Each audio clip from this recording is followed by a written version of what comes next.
இங்க ஒருத்தவன் போலீஸ் ஸ்டேஷனுக்குள்ள வந்து கன்னை வச்சு போலீஸே ஷூட் பண்ணிடுறான். அந்த போலீஸும் கீழே விழாம தட்டு தடுமாறி எமர்ஜென்சி அலாரத்தை பிரஸ் பண்ண போறப்ப டமால்னு கீழே விழுந்துடுறாரு.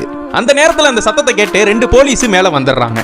இவனும் டெலிவரி பாய் மாதிரி அவங்க கிட்ட நடிக்கிறான். வேற யாரோ ஸ்டேஷனுக்குள்ள வந்து எங்க 2 பேரையும் அடிச்சு போட்டு இந்த போலீஸை மட்டும் கன்னை வச்சு ஷூட் பண்ணிட்டு போயிட்டாங்கன்னு ஒரு கதையை சொல்றான்.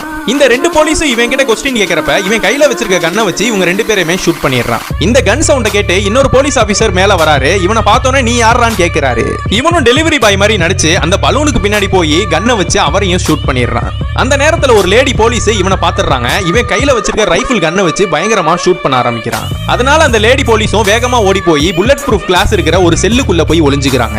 இவங்க இருக்கிற செல்லுல உள்ள லாக்கரை வெளியில இருந்து திறக்க முடியாத அளவுக்கு பாஸ்வேர்டை சேஞ்ச் பண்றாங்க. அவன் அந்த கன்னை வச்சுக்கிட்டே அந்த புல்லட் ப்ரூஃப் கிளாஸை சுட்டுக்கிட்டே வேகமா முன்னாடி வரான். ஷூட் பண்ண இடத்துல காலை வச்சு உதச்சு ஒரு வழியா அந்த லேடி போலீஸ் இருக்கிற இடத்துக்கு இவன் வந்துடுறான். அந்த நேரம் பார்த்து இவன் கண்ணுல புல்லட் இல்ல, அந்த லேடி போலீஸ் இவனை ஷூட் பண்ணிடலான்னு பாக்குறாங்க. இவன் அதுக்குள்ள அந்த கண்ணுல புல்லட்டை லோட் பண்ணி ஷூட் பண்ண ஆரம்பிச்சிடறான். அந்த லேடி போலீஸும் ஓடி போய் பின்னாடி இருக்கிற செல்லுக்குள்ள போய் ஒளிஞ்சுக்கிறாங்க.